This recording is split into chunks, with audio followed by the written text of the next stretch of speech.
Hello and welcome to Happier, a podcast where we discuss cutting-edge science, the wisdom of the ages, lessons from pop culture, and our own experiences about how to be happier.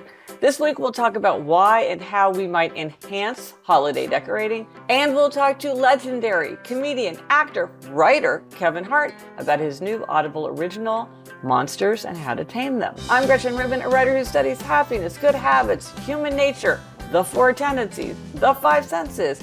I am in my hotel room in San Francisco. Today I am on the road, and with me today from Los Angeles is my sister Elizabeth Kraft. That's me, Elizabeth Kraft, a TV writer and producer living in LA. And Gretchen, I love being in the same time zone as you. Yeah, this is like a luxury for us. Talk to you in the evening. Yes. I know. So often we're doing all that math in our head all day long. Yeah. And before we jump in, we have a few questions from listeners and from ourselves. Here we go. Okay, Gretchen, this comes from Deirdre. She says, I'm wondering if you have any tips on how to save important points that come from podcasts. I'm a health coach, so I read lots of wellness and habits materials and have great systems for keeping notes on physical books, Kindle books, and even audiobooks, since there's the clip/bookmarks feature. However, when it comes to great podcasts like yours, I haven't figured out a way to capture useful learning since I'm often listening while in motion, like while I'm walking the dog, doing housework, etc. Any ideas on how to save great podcast ideas while on the go would be much appreciated. I was so glad that Deirdre posed this question because this is something that I really struggle with myself. I just email myself notes, but that feels very cumbersome. I would love to know if somebody's come up with a better solution. Yeah, one place to start, Gretchen, is show notes. Some shows have really extensive show notes, some less so, but I think a lot of times important information does end up in the show notes or links to articles mentioned, things like that. Yeah, the transcripts. Yes, many have a transcript, so maybe start there. But sometimes you have to remind yourself that you even want to look something up. True. And so it's just sort of capturing that thought. So if people have great solutions, let us know. Also, soon we are going to unveil our yearly challenge for 2023. So we've had yearly challenges for read, for walk, for rest. So we're about to unleash the one for 2023. Yeah. And so let us know what you've learned from Rest 22 and 22, whether what you learned about rest, what you learned about how to make something a daily habit, because we're going to reflect on Rest 22 and 22 before we unveil 23 and 23. Very excited about that. Yes. And Gretchen, we are also asking listeners for suggestions about how to deal with holiday blues. Some people love the holidays, but for some people, it's definitely not a happy time. So let us know how you deal with holiday blues. Yeah, this reminds me of the episode we did so long ago about Monday blues or Sunday blues, whatever people call them. And there were so many good suggestions about how to deal with the Sunday blues. So let us know if you have suggestions or insights that have helped you. Now, speaking of the holidays, the try this at home suggestion this week is to enhance your holiday decorating. Because if you're the kind of person who does decorating, it's nice to make it easier and more festive. So we asked listeners for suggestions about storing, organizing, displaying, curating, creating, identifying holiday decorations, when to put them up, when to take them down. And we got a lot of great ideas. Yes, let's go through some. So Carolyn said, last year I started a hobby tree. I try to display things that represent everyone in the family and what they are interested in. It makes ornament shopping fun when searching for specific items. So far this year, already thrilled to have found a Rubik's Cube for my son. Such a good idea. I should mention, Gretch, in our family, Mom does multiple trees with different themes of different sizes. So that reminds me of this, the hobby tree. Yeah, I think that's great. And then it's kind of a form of a time capsule too, yes. For Memento Journal. Chris says, I collected and saved my children's old mittens and winter gloves and hang them on our evergreen garland each year. I attach them with a clothespin and they hang alongside our Christmas stockings. My children are now 24 and 22, and looking at their little mittens each year fills me with memories of winter's past. So nothing is cuter than a little tiny pair of mittens. Nothing. Karen says, a fun tradition our son had with his niece, our oldest granddaughter, was to decorate a scraggly bush near our mailbox for every holiday. They made trips together to the Dollar General when they initially decided to do this and chose whatever they liked to go with the theme of the current holiday. We have some fun pics and memories of that crazy bush. That's so cool. I love that. Find like an unusual target. It's like the Charlie Brown tree. Yes, exactly. Christy says, once the house is decorated, my mother takes photos of each room so she knows where everything goes for next year. She's been using the photos for years. I absolutely do this. And of course, this works for any holiday, or if you like, we do a special thing for birthdays. It's nice to just get over the decision fatigue. Mm-hmm. And then I think it's almost fun to like, it's like putting together a puzzle. You're like, this goes here and this goes here. To me, that really makes it a lot easier. Rebecca says, I follow the holiday grand plan and start cleaning and preparing at the end of August. Bite-sized pieces help me save money and get it all done with so much less stress. We focus on one room of the house and clearing dust and clutter every week and add in holiday prep, and it's so much fun. Rachel says, sensory overload is a real holiday struggle. Since I can't handle lots of bright, flashy, blinking, scented stuff everywhere, I stick to natural or natural-looking decorations. Lots of pine cones, greenery, and flowers, and candles inside, along with a few simple heirloom items. We decorate the tree together and top it with a beautiful starfish. So this is a great way of taking yourself into account and doing this in a way that works for you, instead of feeling like you have to do it the way you see a lot of people doing it. This one cracks me up. MC says, I leave the decorating to my 11-year-old and appreciate his efforts. Yeah, there you go. Delegate. Tricia says, along with same lines, my best hack is to do the same thing over and over again and call it tradition. Well, absolutely. That works great. Kimberly says, I pick a night when my husband is working late and decorate the tree alone with a hot, possibly spiked beverage. Most of our ornaments are from vacations and trips and those selected for each of our 3 kids. Yes, they still want them every year and they are in their 30s, as well as our 3 pets. I feel very blessed as I reflect on all of them. Not a time hack, but a big happiness hack. Oh, and I sometimes keep our tree up until February 14th. Why not? Love it. Robin says, I have a large labeled plastic bin for each room. Sometimes a few things end up in the wrong box, but overall it makes it easier to unpack and repack. So this is interesting. So instead of doing it, I kind of do it by category, but this is maybe more efficient to do it by location. Yes, had not thought of that. Yeah. Elena says, when I travel, instead of buying a souvenir, I buy some ornament that represents that place or event. I love that, Gretchen. For my birthday a couple years ago, Sarah got me a Puerto Rico ornament when we were in Puerto Rico, and I just love it. What's interesting, I think you see this theme of people using tree ornaments in a kind of time capsule way. Yes. You know, what are we doing? What are we thinking about? Where have we been this year? So it's interesting.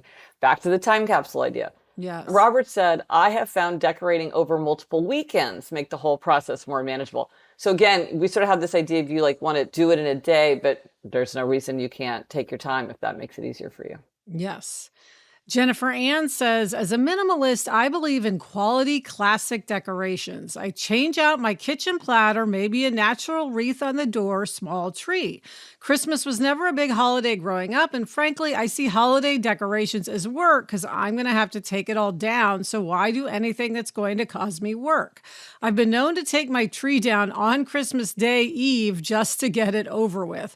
But I do love the build-up with Christmas movies and music and opening presents with my family. Well, speaking of Christmas music, that is one of my that's my suggestion for enhancing holiday decorating, is just pull up the holiday playlist and just play whatever kind of music feels holiday-ish to you. I think that adds to the sense of occasion. I'm now like, when we were putting up our Halloween decorations, we had like spooky music, and I think it really is very fun to do that. Yeah, that's great. So thank you, everyone, for sending in these great ideas. Let us know if you do try this at home and what you do to enhance holiday decorating. Let us know on Instagram, Twitter, Facebook. Drop us an email at podcast@GretchenRubin.com. As always, you can go to the show notes. This is happiercast.com/405. Okay, coming up, we have a happiness hack that could save somebody's life. But first, this break. Okay, Gretchen, it is time for this week's happiness hack. It's kind of a follow-up to something we were discussing. Okay, so we have gotten a huge response to our discussion in episode 403 about saving a life, where we said, have you ever saved anyone's life? Has anyone saved your life? If so, how? And many, many, many people responded. And many people suggested taking a class, a first aid class, a CPR class, watching a video to learn how to do common first aid, like the Heimlich maneuver. And that's best. So absolutely go watch a video, take a class. That's great. But many people also mentioned that they had learned, particularly they mentioned doing the Heimlich maneuver from hearing a description of it that somebody told them or from watching it happen on TV. And it turns out that, at least from what I've heard, it seems like a lot of people need the Heimlich maneuver. It's more common than at least I had thought, it seems, because a lot of people are reporting encounters with this and just kind of neighbors, people in a restaurant, people at work. So not saying that this is the best that you could do to learn it, but that it could potentially save someone's life. We are just going to go through the Heimlich maneuver. Yes. So the signs of choking, first of all, are one or both hands clutched to the throat, a look of panic, shock, or confusion, inability to talk, strained or noisy breathing, squeaky sounds when trying to breathe, cough, which may be either weak or forceful, skin, lips, and nails that change color, turning blue or gray, and then loss of consciousness. So, okay. So if someone is choking and coughing, encourage them to cough. That might naturally remove whatever's stuck there. And the person should cough as forcefully as possible. They're really trying to cough it up. But then if they can't cough it up, you want to bend them forwards and give them 5 back blows to try to dislodge the blockage. So hit them firmly on their back with the heel of your hand between the shoulder blades. This creates a strong vibration and pressure in the airway, which is often enough to dislodge the blockage. Dislodging the blockage will allow them to breathe again. So often that works, but if they are still choking, then you want to do what I think of we think of as the Heimlich maneuver. You stand behind the person, you tip them over slightly, and then you give them up to 5 abdominal thrusts. So you make a fist, you put your hands over your fist, you pull inwards and upwards above their belly button. And so these abdominal thrusts squeeze the air out of the lungs and may also dislodge the blockage. And if they're still choking, call emergency services and repeat the steps until they can breathe again or until help arrives. Okay, so this is how to do it on an adult, but it turns out that sometimes people are by themselves. And so there is a way to Heimlich maneuver yourself. So what you want to do, if you think you're choking, you right away want to call emergency services, because in case you can't do it, you want to go ahead and do that. And then you want to give yourself the abdominal thrusts to remove the struck object. And the way you do that to yourself is you place a fist slightly above your belly button. You grasp your fist with the other hand, so hand over the fist.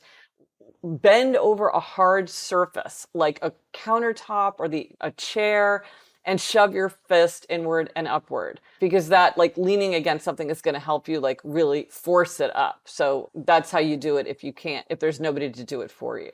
And then this is actually a really important tip, Gretch, because I did not know this. Don't drink any water to try forcing the food down. That can actually make it worse. I would have 100% thought, I'll drink water. And of course, stay calm. It's good to know that oxygen stored in the body can keep you alive for several minutes while the obstruction is blocked. I found this really reassuring because I thought you had a much shorter window. I think I would have been panicking much more, but it's you don't have a lot of time, but you have a little time to go through these things. And I will say this is cobbled together from the Red Cross in the UK and the Mayo Clinic.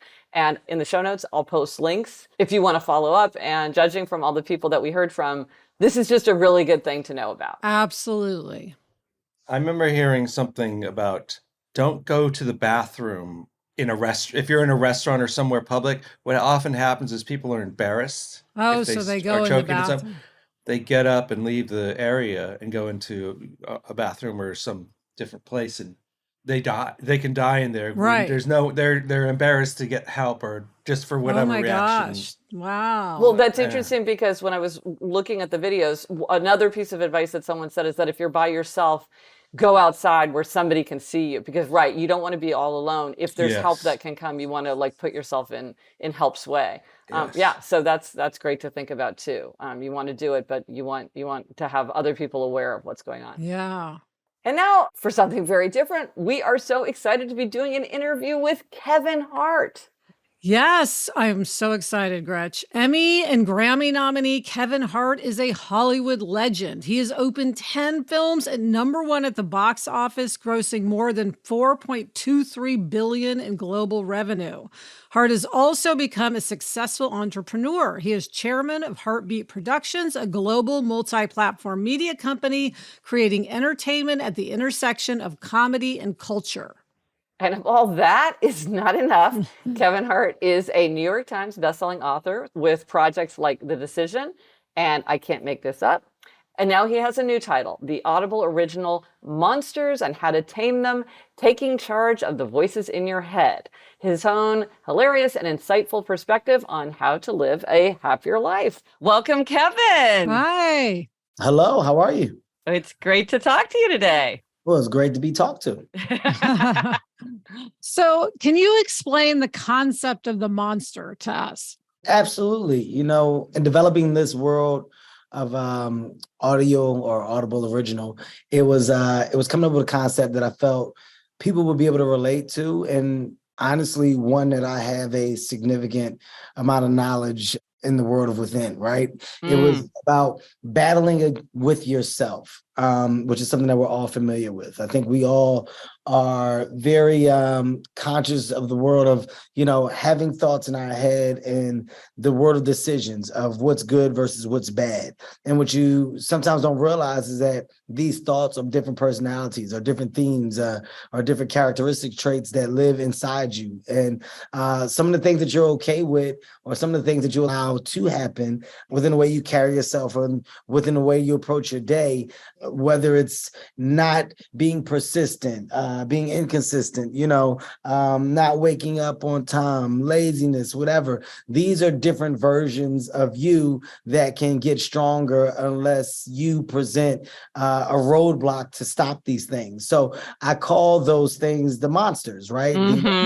The inconsistent monster, the lay in bed all day monster, the self-validation monster. These are things that I've battled with, right? And it wasn't until I was aware of how to navigate or how to best navigate around these different versions of myself that I think I became a much better adult for me, right? And I think there's different versions of these monsters per person, per individuals. And it's all about the way that you identify them, respond to them, and ultimately adjust. Mine's was the do it all. I was a guy that wanted to do everything. I didn't want to do anything because I felt I could get it all done.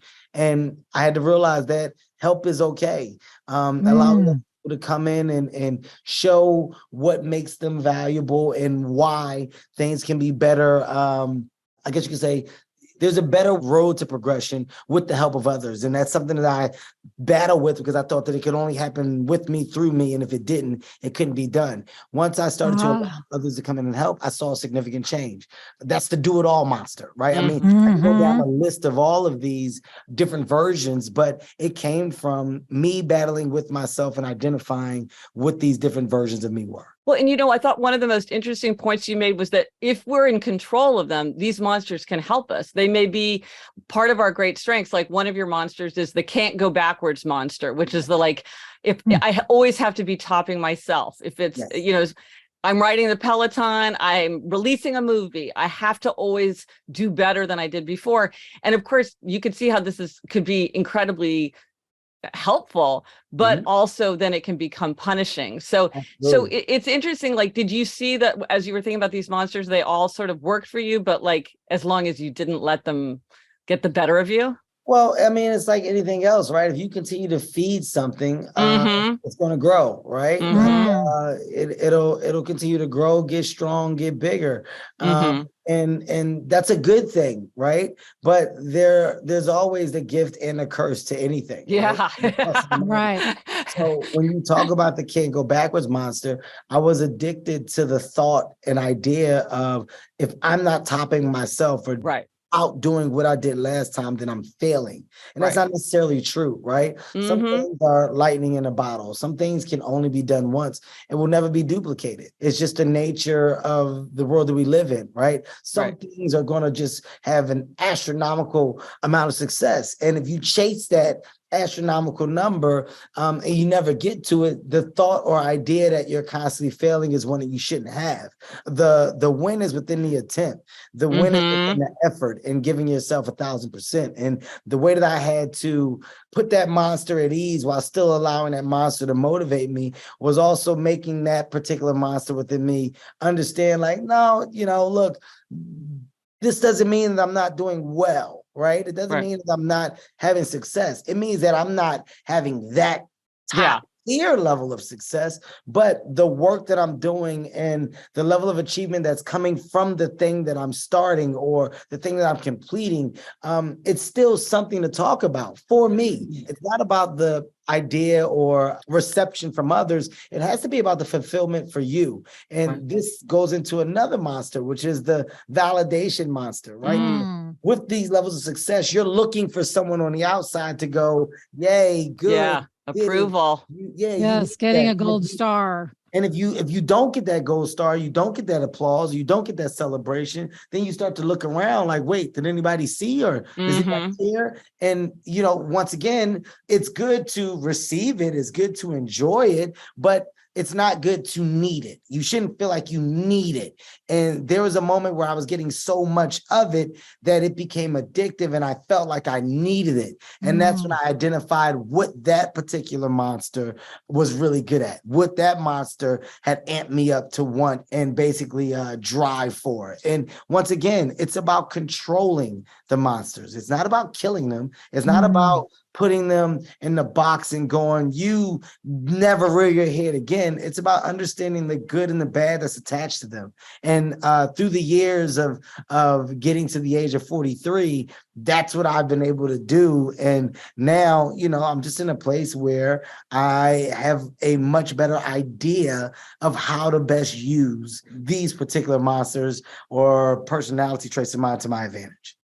Well, and you say in the book, you talk about how your mother's death, as well as being severely injured in a car accident in 2019, sort of served as a wake-up call and helped you start identifying these things. Absolutely. Absolutely. I mean, look, there's a light bulb that shines a little brighter than anything to us all at different times in our lives, right? And it's up to you to really realize why this light is so bright, why you were able to receive it with so much clarity.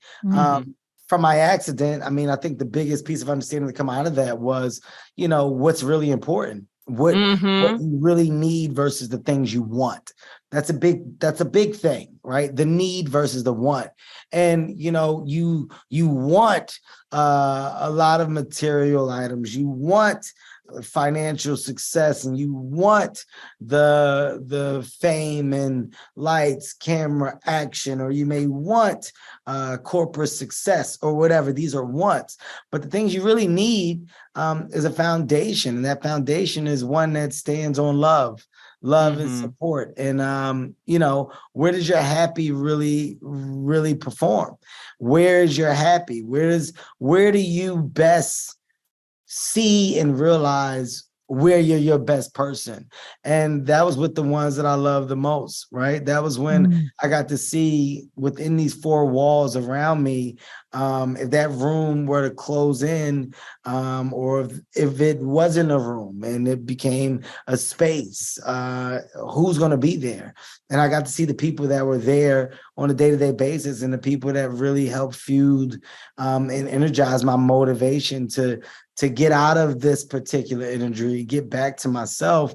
But more importantly, when I get back to life, it was about taking that same energy that I had then and applying it to my now. So, the prioritization that goes into family time, quality time, making sure that I step away from the fast life that I live to give that thing the fuel that it needs to continue to grow and go at the level that it has for years. That's what my light bulb that went off was all about.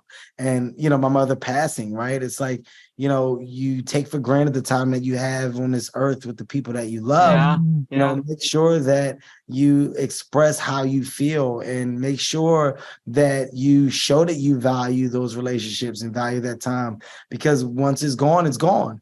And, you definitely don't want to live a life where you're questioning if you did enough or if a person felt or knew how you felt. Like, you never want to be in that position. So I was very close to my mother, and losing my mother, it just made me stronger, and it helped me just gain a different perspective on life once again, and how to approach the relationships that I have around me that I value the most. Well, and one of the things that I think makes Monsters and How to Tame Them so powerful and certainly interesting and relatable is that you reveal so many things from your own past, your own experience, your mistakes. You confess a lot of things. You're very candid. Now, does that come naturally to you, or did you have to really make a decision that you wanted to be so upfront about that? No, it's not a decision that was made at all. I'm transparent. I'm authentic. And, me and my high level of authenticity is what got me to where I am today. Information is key. And sometimes just sharing your trials, tribulations, it may act as a major bonus for someone that didn't know it's okay to do so, right? I mean, nobody's perfect in this world that we live in, although the world will want to portray, I guess you could say, through a certain lens, a high level of perfection, but it doesn't exist, right? We all are flawed in some way, some shape or form, and we're all working on a day-to-day basis to become the best version of what we feel we are. And at the end of the day, when you're at the end of your road, at the end of your life, when you look back, it's about you being happy with the life that you lived, right? And you learning from mistakes, you growing, you standing in the shit that you step in, whatever it is.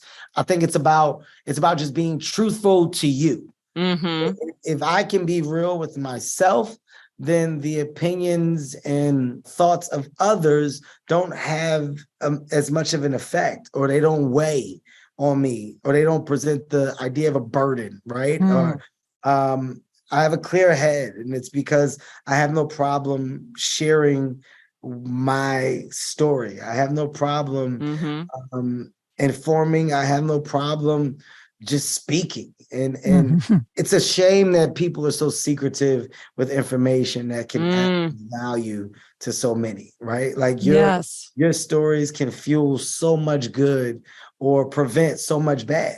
And I think if we as people understood that more, the idea of a secret would kind of start to lessen. It wouldn't be held on as much as it is in today's times. Well, Kevin, the last question that we want to ask you before we let you go is, do you have an idea, like a suggestion that you would give to listeners for how to be happier, healthier, more productive, more creative, just as part of their ordinary day? Absolutely. Approach every day as if it's a new day. There should be a reason to wake up every day. Every day should not feel the same.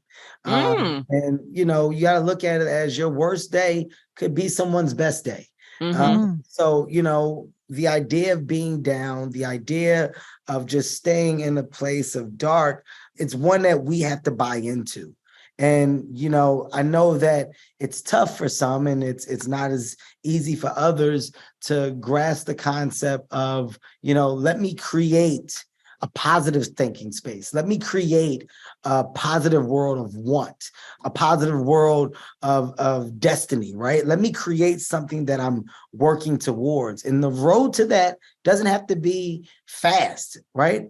Things don't have to happen overnight. Things don't have to happen in warp speed, right? There can be a timeline and some length in it to achieve any goal. But if you're working towards it and your mindset is positive in your approach to do so, I think the day-to-day process is something that you would be able to embed and embrace at a higher level. So for me, I love the idea of waking up and finding a purpose for that day. I love the idea of working on myself, whether that's in health and wellness, whether that's in knowledge, whether that's in just learning new ways to be more vulnerable or be more open. We age year after year because you're improving. You're growing, you're getting stronger, your mental is changing, your level of knowledge, etc. So ultimately, when we're 50, 60, 70, how much did we obtain? What did we do with these years of knowledge and these years of life? And the answer should be improve, right? So your day-to-day work should just be on the side of improving, and you'll find happiness in any level of improvement. Getting better is a happy feeling. If you get better, if you do something better, it's a happy feeling. So my piece of information that I'm giving, not advice, is give yourself a reason to wake up every day. And when you do, go to sleep knowing that you did something better than you did the day before. Yeah, we talk about that as so living in an atmosphere of growth. There you go. And it sounds like that's exactly what you're talking about. Well, thank you, Kevin. Thank you, Kevin. It was terrific to get to talk to you. Thanks so much. Long overdue. I'm glad that we finally got it to happen. And I'm looking forward to talking more. This definitely will not be my last Audible original. There will be more. But right now, I'm focused on this one, Monsters, How to Tame Them. Guys, give it a listen. Then after that, figure out how to tame yours. That's right. All right. Thank you, Thanks so much. Thanks, Kevin. Bye-bye. Coming up, Gretchen has a self-care demerit, but first this break. Okay, Gretchen, it is time for this week's demerit and gold star, and you're up this week with a happiness demerit. Okay, this is a small thing, but it is one of those things where like I just did it knowing that I would regret it. You know, it's one of those things where you're just like, okay, I'm going to wish that I had made a different choice. So I have very, very dry skin. And so every time I take a shower, I put on body lotion because otherwise I get like very, very itchy and uncomfortable and my skin just feels weird and just bothers me. And lately I've been going in the shower and getting out and just being like, you know what? I don't feel like I need body lotion. And it's not like there's anything different. And then a couple times I've had to like take off all my clothes and put on body lotion like 2 hours later because I was so uncomfortable. And this is something where I know perfectly well. It's kind of a stage that I don't enjoy, but I need to do it because later on I will wish that I had done it. And I don't know what has happened in my brain where I feel like somehow I'm off the hook where I am absolutely not off the hook. There's no reason to be doing this. So I'm hoping that by saying this demerit, I will like get a grip on it. Well, Gretchen, I'm wondering if now that it's getting into winter, if it feels cold to you to put the lotion on and you suffer from cold, so you want to get dressed quick. That is 1,000% it. Now that you say that, yes, that is exactly the issue because it feels cold putting it on and then putting my clothes on, it changes the texture of it, which bothers me much less when it's warm. That is exactly right. And you would say, hey, inside your apartment, isn't it always room temperature? And yet I don't understand why it is room temperature. And yet I do feel a lot colder in the winter. Yeah. I mean, I wish there was like, I could get like heated hand lotion. Well, they may have that, you know, they have for babies, they have like baby wipe warmers. So yeah, a heated lotion warmer might absolutely be something you could own. I'm going to do some research and look into that. Now, I mean, on the one hand, is this a device that nobody needs? Yes. Right. Is this something that I might actually use and enjoy? Yeah. I mean, I use my egg cooker, so maybe. Yes. Okay, I'm going to do a little bit of research. Could be a holiday gift coming up for me. Yeah. I will find out. Liz, what is your goal? You get a gold star for thinking of that. What's your other gold star? So I am giving a gold star, Gretchen, to the rain in LA. Recently, we had like 2 solid days of rain, which we never have. And it was just so cozy and fun to be in the rain. And I felt like it was a reset for everybody, for me, for just everyone in LA. I felt like when the rain cleared, it was like, I don't know, a new day, a new breath, a new something. It just felt like the city was starting anew. So it just had a great feeling. And, we just get so little rain.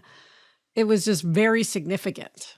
What's interesting, because, clerking for Justice O'Connor, she often mentioned, because she grew up on kind of a remote Arizona cattle ranch, and she just said, like, every drop was precious. Like, they thought about rain all the time and how important it was. So, yeah, it's one of these things where if it rains frequently, like it rains in New York very frequently, you don't think much of it, but then it's really something to be very grateful for every time it happens, Yes. especially now. Yeah, so I love that LA rain. Clean the slate. Yes. Wipe it clean.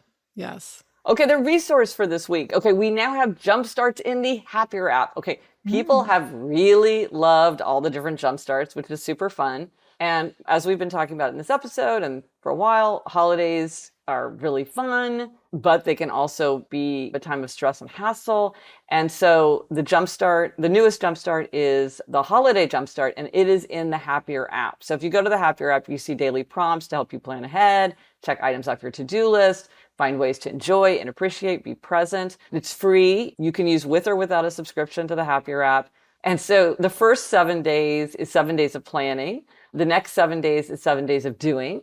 And then the next 7 days is 7 days of appreciating. So they kind of change as time goes by. And you can get the Happier app from the App Store or Google Play. And if you want to learn more, go to thehappierapp.com. You get lots of information there. Great. So what are we reading? Elizabeth, what are you reading? I am reading I'm Glad My Mom Died by Jeanette McCurdy. And I am reading Consider This, Moments in My Writing Life After Which Everything Was Different by Chuck Palahniuk. And that's it for this episode of Happier. Remember, try this at home. Enhance your holiday decorating. Let us know if you tried it and if it worked for you. Thank you to our guest, Kevin Hart. Listen to his new Audible original, Monsters and How to Tame Them. Thanks to our executive producer, Chuck Reed, and everyone at Cadence 13. Get in touch. Gretchen's on Twitter at Gretchen Rubin, and I'm on Instagram at Liz Craft. Our email address is podcast@GretchenRubin.com. And if you like this show, please rate, review, follow, recommend. That is how other people discover our show. Yes. Until next week, I'm Elizabeth Craft. And I'm Gretchen Rubin. Thanks for joining us. Onward and upward. Clearing dust and clutter every week and add in holiday prep, and it's so much fun. Wait, can you hear the dogs, Chuck? Yeah. Do I need to do something? Yeah. Let me go give them something. Sorry. Okay. I feel like we're starting to hear that from Elizabeth every recording session. What do you think? Mm-hmm. More and more. Corgis. Maybe she'll get a third one and be cacophony. Thanks for watching the show here on YouTube. If you enjoyed the podcast, please hit subscribe right below the video. It really helps other people to find the show. From the Onward Project.